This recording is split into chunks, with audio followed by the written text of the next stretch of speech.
Parti. Mon chum m'a écrit à 4 heures pour savoir si c'est OK.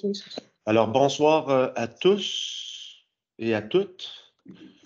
Bienvenue à ce comité plénier public numéro 3 du 25 octobre 2022 au 600 de la rue Thibault, le bureau d'arrondissement, secteur Mont-Bellevue.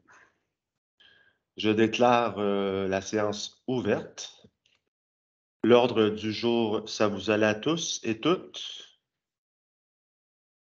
Au niveau du procès-verbal numéro 2 du 28 juin 2022, c'était conforme.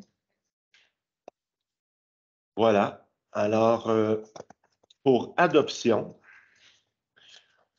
en requête en circulation, analyse et recommandations du service des infrastructures urbaines. Alors, nous avons 4 fiches analyses qui sont déposées par le SIU, qu'on appelle le service des infrastructures urbaines. En commençant par la fiche analyse rue Duvernay et Gustave Faubert. Alors, Madame Laroche. En fait, j'allais juste faire une proposition, peut-être, Monsieur le Président, je ne sais pas si vous voulez expliquer un peu qu'est-ce qu'on présente là, parce que pour nous, c'est clair, mais j'ai l'impression que mesdames avaient des questionnements sur c'est quoi, qu'est-ce qu'on fait ce soir. Alors, il y a des requêtes qui sont formulées par les citoyens et citoyennes par le biais du 819-821-5858 ou encore par le biais du site Internet de la Ville de Sherbrooke.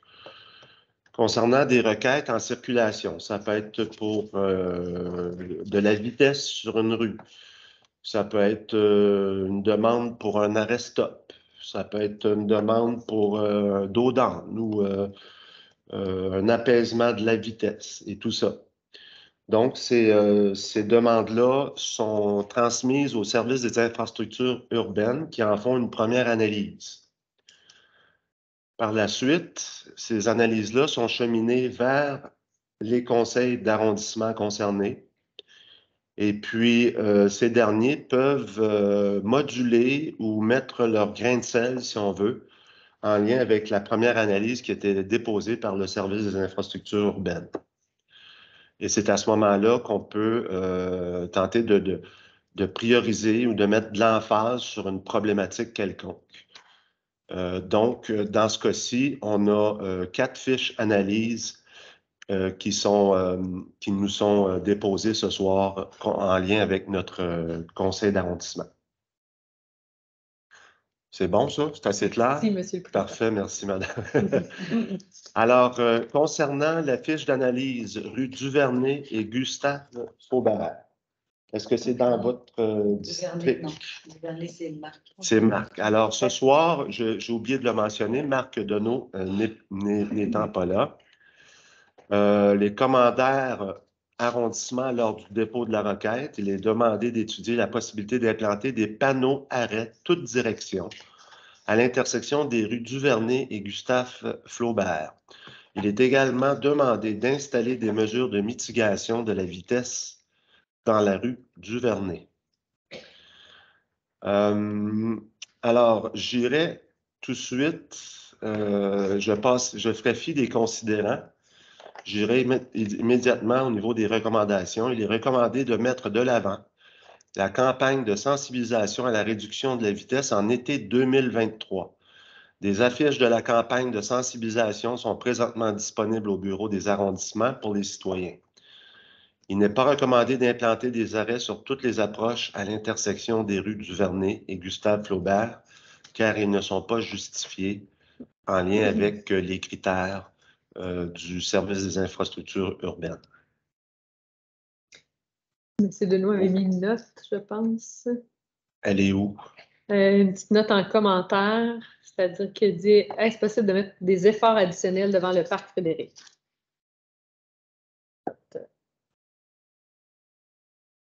On voit ça dans le...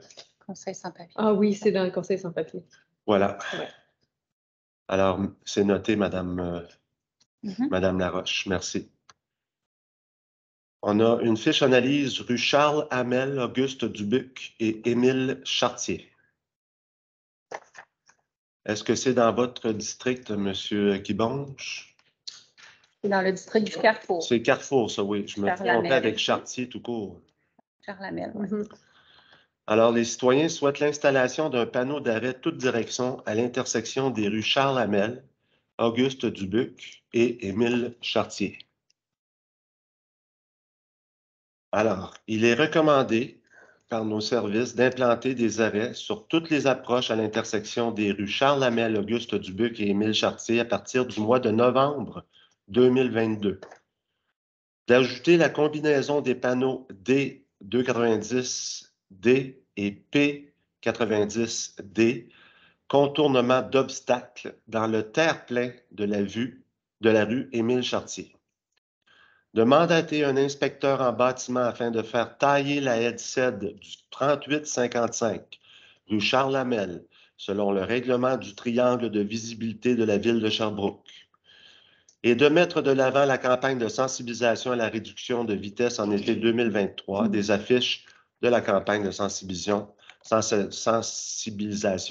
sont présentement disponibles au bureau des arrondissements pour les citoyens. Alors, voilà pour de ce qui est de cette requête. Fiche analyse rue Lise-Fontaine aux intersections de la rue McRae et de la rue Silvio-Lacharité. Les citoyens souhaitent l'installation d'un panneau d'arrêt toute direction à l'intersection des rues Lise-Fontaine et Silvio-Lacharité afin de répondre à leurs préoccupations à propos de la sécurité des enfants dans leur secteur. Est-ce qu'on a le... Ah non, on a juste nos visages. J'ai pas eu le temps d'aller chercher, moi. C'est correct. Alors, il est recommandé par nos services de tracer un corridor piétonnier du côté nord dans la rue Lise-Fontaine, entre les rues McRae et Silvio-Lacharité, de tracer une traverse piétonne jaune. Jaune, vous allez être contente. Dans la rue McRae, du côté nord, à l'intersection de la rue Lise-Fontaine, et d'y installer toute la signalisation en relation avec la traverse piétonne. D'implanter les arrêts sur toutes les approches de l'intersection des rues Lise-Fontaine et Silvio-Lacharité, et de mettre de l'avant la campagne de sensibilisation à la réduction de la vitesse en été 2023. Des affiches de la campagne sont présentement disponibles à l'arrondissement. Madame Louz. Merci. Pour le dossier antérieur, il parlait de novembre 2022, mais il y a rien qui avait été fait. Là. Est-ce que c'est prévu encore pour cette année? C'est ça que ça veut dire? C'est ce qui est indiqué. Oui, novembre 2022. C'est ce qui est indiqué. Pour le Là, mois de on est novembre. en octobre. Fait que ça va venir pour cette année. C'est écrit novembre, ça va être novembre. C'est ça que ça veut dire. C'est écrit novembre. D'accord. On peut pas. C'est merveilleux. Moi, je poursuis pas la phrase. C'est nos services. C'est ça, c'est écrit novembre. Et la dernière analyse et recommandation, demander d'étudier la possibilité d'implanter des panneaux arrêts toute direction à l'intersection des rues Godbout et des Coteaux. Il est également demandé d'installer des mesures de mitigation de la vitesse dans les rues Godbout et Desnoyers. Donc, nos services recommandent de mettre de l'avant la campagne de sensibilisation à la réduction de la vitesse en été 2023. Des affiches de la campagne de sensibilisation sont présentement disponibles au bureau des arrondissements pour les citoyens. J'ai cru voir aussi qu'il y a des citoyens qui se sont prévalus de ces affiches-là sur la rue Desnoyers, entre autres. Il n'est pas recommandé d'implanter des arrêts sur toutes les approches de l'intersection des rues Godbout et des Coteaux, car ils ne sont pas justifiés. Moi, j'avais peut-être juste une question. Lorsqu'on parle de la campagne de sensibilisation à la réduction de la vitesse, est-ce qu'on parle de bollards centraux aussi? Ce n'est pas le cas. Non, on parle juste des affiches. Ici, on roule 40 qui Visons 40. Visons 40, oui. Bon. Mais des fois, il y avait des bollards Vision 40, mais ça, c'est plus les artères, c'est ça? Non, c'était des rues locales aussi. Mais à plus grand débit. Oui, à plus grand débit. À plus grand débit. Alors moi, je demanderais qu'on qu'on regarde à nouveau pour la rue Desnoyers, parce qu'il y a vraiment un très grand débit. C'est une rue collectrice entre Verdun et Galt, et Landreville, et Parent, et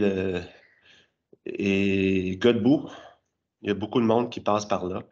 Alors, si on pouvait regarder, qu'est-ce que vous me dites, Mais Madame la Présidente? l'analyse de vitesse a été faite dans les critères H, Mhm. que le débit journalier moyen est de 455 véhicules par jour et que la vitesse moyenne mesurée est de 41 km sur la rue de Desnoyers.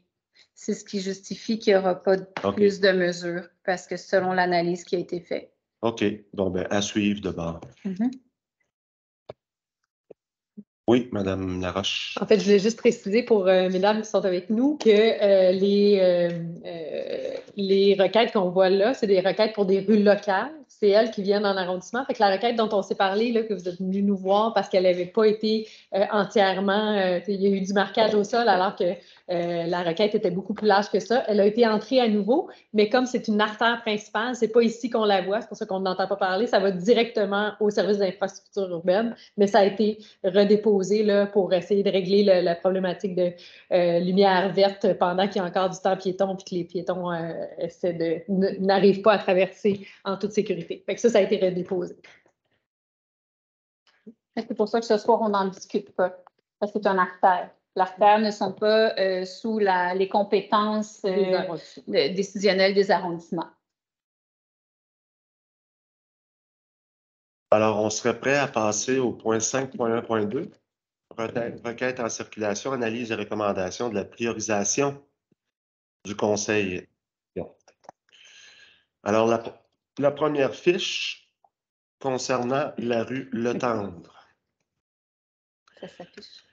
Merci beaucoup. Merci, Madame la directrice. Oui. Alors, comme on peut voir, il y a eu une requête. Pour faire des requêtes, ça prend la personne qui fait la demande et 5 signatures de citoyens. Alors, dans ce cas-ci, ça a été reçu après le 12 juillet 2021. Les 5 signatures étaient jointes à la requête. Donc, le citoyen mentionne que les excès de vitesse entre Galtois et Duluth sont fréquents. Il souhaite que l'on intervienne pour faire diminuer la vitesse pratiquée. Alors, on voit aussi les critères d'analyse. Il y a la date de la requête, donc l'ancienneté. Dans ce cas-ci, ça donnait un point. Je vais le faire pour un exemple pour ce dossier-là, puis après ça, on pourra défiler pour les autres. L'historique de la requête 5858, est-ce que la problématique a déjà été identifiée dans le passé? Oui. Donc, ici, on a eu 3 points. Secteur en développement, ce n'est pas le cas. La partie de rue problématique est-elle à faible densité, moyenne ou à forte densité? Ça a été cité à forte densité. La problématique a-t-elle peu d'impact, un impact modéré ou un impact important sur le milieu de vie? Un impact important. Est-ce qu'il y a la présence d'un parc, d'une école ou d'une garderie près du tronçon de rue problématique? Pas directement à proximité. Donc ici, le score est de 26 sur 46. Moi, j'ai demandé un ajustement de pointage pour l'historique. Je l'ai envoyé par courriel. Alors, je pense que le score qu'on voit là, c'est suite à mes commentaires. Bon. Alors, ça va être, on va faire parvenir ça au service des infrastructures urbaines pour une décision finale qu'ils vont amener au conseil municipal. C'est bien ça? Comme celle qu'on vient de voir. Qui va revenir ici, comme celle qu'on vient de voir. Merci. Maintenant, ce que je dois avouer pour la rue Le Tendre, ça s'est fait à un moment où on ne savait pas que la rue allait être reconstruite. Et c'est prévu pour 2023. Les devis et les plans et devis ont été envoyés. C'est confirmé par la directrice du SCU. Il y a des citoyens qui me demandaient, parce qu'ils avaient entendu parler de rumeurs, cette rue-là va être faite de la rue Galt à la rue Duluth et elle va être rétrécie en largeur et il y a un seul côté. On parle de retirer du stationnement d'un côté de la rue Donc, la rue va être plus étroite et c'est, selon les études les plus récentes, c'est une des meilleures façons de réduire la vitesse dans nos rues locales, c'est de les rétrécir. Il y a aussi un autre phénomène, je peux peut-être en parler, lorsqu'on déblaye les rues l'hiver, quand les rues sont plus étroites, c'est plus facile pour les camions de déneigement. C'est-à-dire qu'en 2 travées, ils peuvent faire la rue au complet.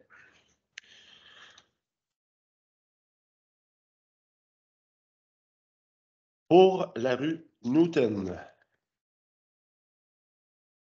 Alors ici,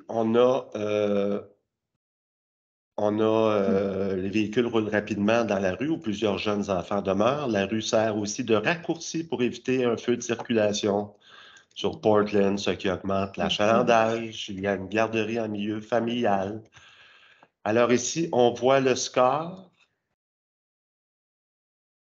Le score est de 29 sur 46 pour de ce qui est de cette demande-là.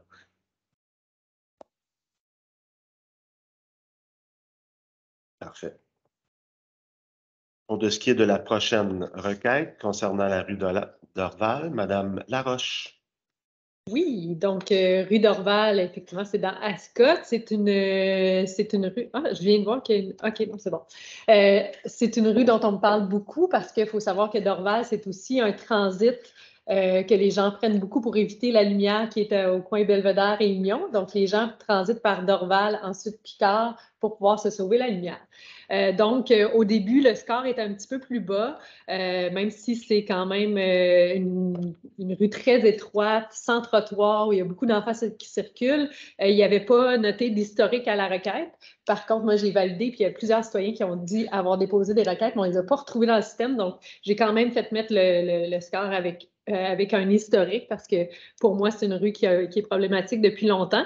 Et je dois dire aussi que je suis en contact avec des citoyens pour cette rue-là qui travaillent aussi un dossier c'est aussi un transit d'autobus scolaire. Donc, on essaie de regarder le dossier dans son ensemble.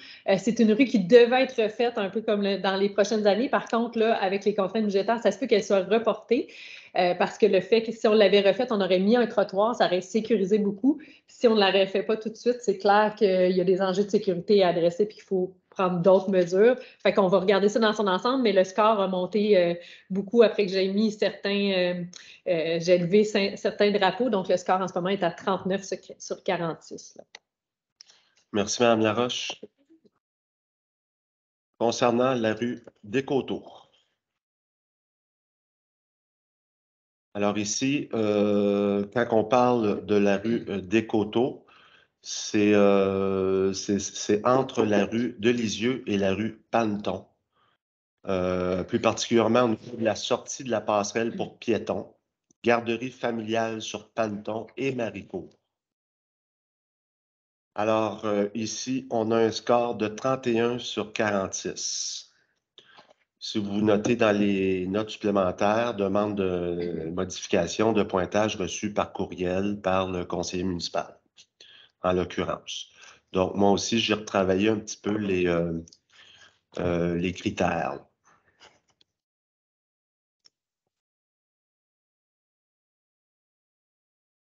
La rue des Chênes. Madame Louz, vous voulez présenter?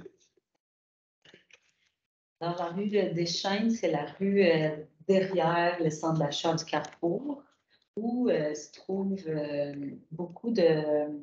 il y a quand même il y a une RPA, mais il y a aussi beaucoup de blocs appartements où il y habite beaucoup de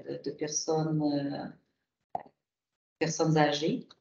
Il y a quand même, ce sont des gens autonomes, oui, mais ce sont des personnes âgées, puis il y en a quand même des gens à mobilité réduite.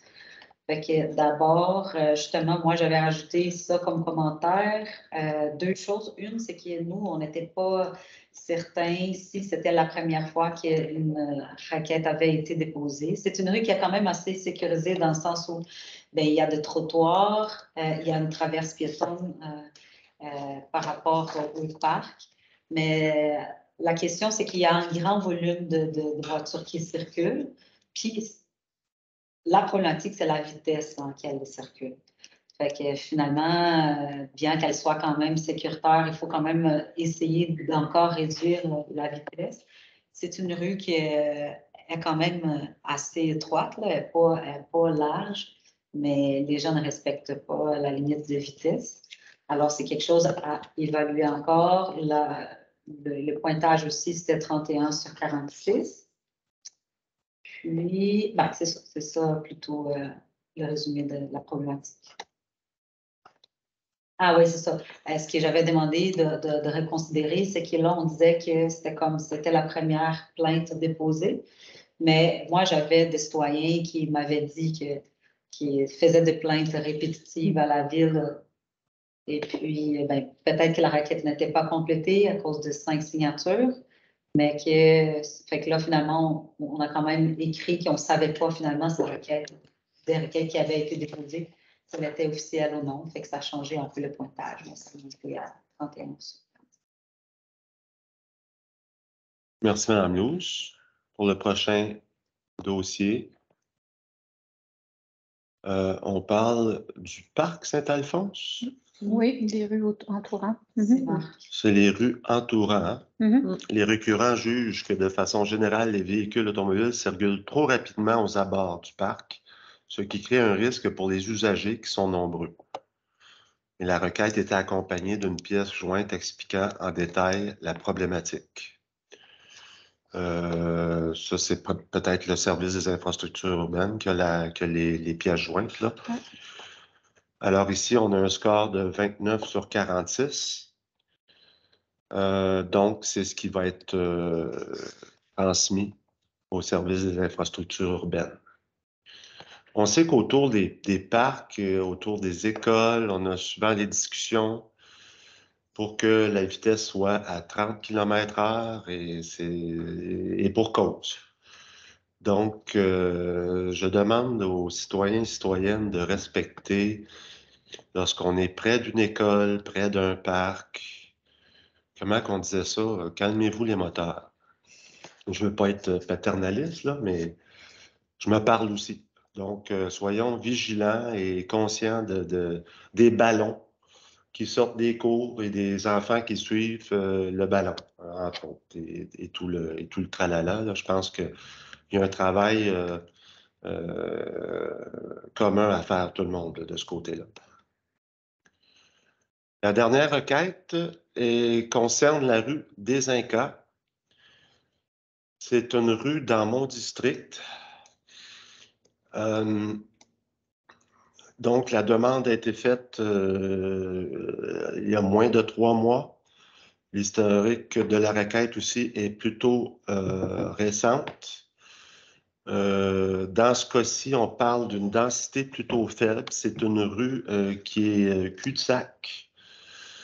Donc, on voit que le score n'a pas été très élevé.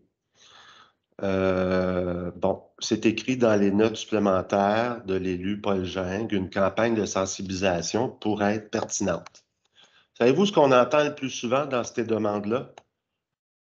C'est une personne qui chauffe comme un fou sur la rue. Une personne. Et c'est souvent le cas. Et les gens se mobilisent. Alors, il faudrait à un moment donné trouver une façon de peut-être de demander à nos services de police d'aller rencontrer les fautifs pour pas que ce soit toute la société qui aille à payer pour ça. Puis, bon, alors moi, c'est pour ça que je souhaiterais quand même qu'une campagne de sensibilisation se tienne, mais si on peut aller rencontrer les gens qui n'ont pas la conscience là, du voisinage et des fatalités que peuvent engendrer des excès de vitesse.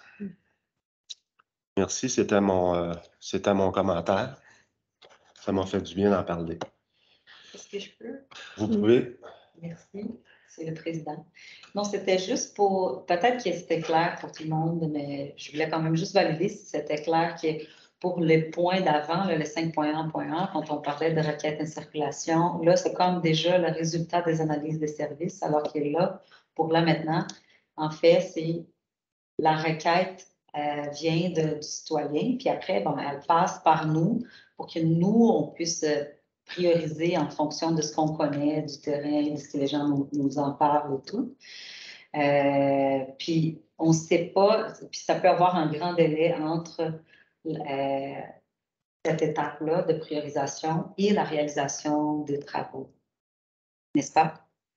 Puis justement, après qu'on priorise, ben, c'est après que les services vont aller sur place pour analyser. Puis ensuite, ils vont... Bon, alors, les points d'avant, 5.1.1, justement, les rues là, qui nous parlent, probablement, ça avait été priorisé même par la conseillère qui était avant moi. C'est pour ça qu'elle débarque maintenant. C'est quand même plus ancien. La priorisation, ça fait longtemps qu'elle avait été faite. C'est juste un peu de prioriser parce que des fois, je pense qu'on crée, on crée un peu des attentes chez les citoyens. Quand on parle des requêtes en circulation qui arrivent ici, puis on parle de la priorisation du conseil d'arrondissement, les gens, des fois, ont l'impression que la prochaine étape, c'est de réaliser des travaux, alors que ce n'est pas encore le cas. Ici, on priorise justement pour que les services puissent aller sur place selon la priorisation qu'on avait faite. Je voulais juste... Merci des précisions, Mme Luz. Alors, sur ce, je lève la séance de consultation publique numéro 7. Non, pardon. Le comité plénier public numéro 3 du 25 octobre 2022. J'étais une journée trop loin. Merci. On peut peut-être annoncer parce que... on va l'annoncer tantôt, OK? OK.